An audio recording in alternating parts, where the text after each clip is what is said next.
പ്രിയപ്പെട്ടവരെ, നമ്മളൊരു തയ്യൽ മെഷീൻ ഓവറോളിങ് ചെയ്യുവാണ്.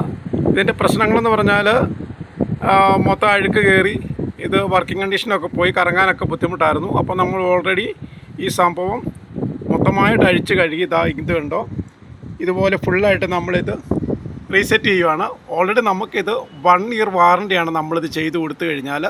നല്ല പക്കാ ക്ലിയറൻസ് ആയിരിക്കും. 1 ഇയർ എന്ത് കംപ്ലയിൻ്റ് എന്നാലും നമ്മൾ ഫ്രീ ആയിട്ട് ഇത് ചെയ്ത് കൊടുക്കും. അപ്പോൾ ഇതിനകത്തൊരു മെയിൻ പ്രശ്നം എന്നായിരുന്നു ചോദിച്ചു കഴിഞ്ഞാൽ, ഇതേണ്ടേ ഈ കാണുന്ന ഹോള് കണ്ടോ, ഈ ഹോളിൽ ഓയിൽ ഇറങ്ങിയില്ല.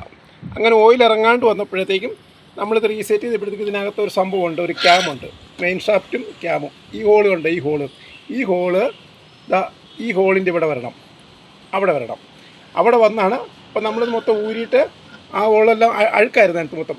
അത് കംപ്ലീറ്റ് നമ്മൾ ഊരിയെടുത്ത് ആ ഹോൾ മറ്റേ ആ ബുഷെന്ന് പറയുന്ന സംഭവം മാറിപ്പോയി, ഇങ്ങനെ തിരിഞ്ഞാണ് കിടന്നിരുന്നത്.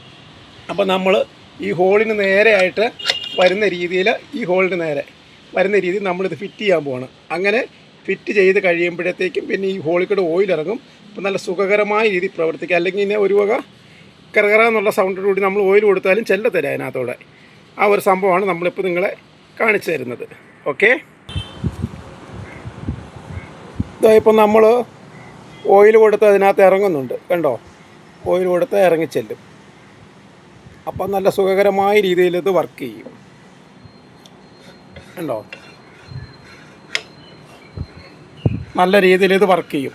ആ ഓയിലും ഇറങ്ങി ചെല്ലുന്നുണ്ട്. സാധാരണ ബുഷ് തിരിഞ്ഞു കിടന്നാലാണ് അങ്ങനെ സംഭവിക്കുന്നത്. അപ്പോൾ ഇതുപോലെയുള്ള വീഡിയോകൾക്കായി എന്നെ ഫോളോ ചെയ്യുക, സബ്സ്ക്രൈബ് ചെയ്യുക. ഓക്കെ.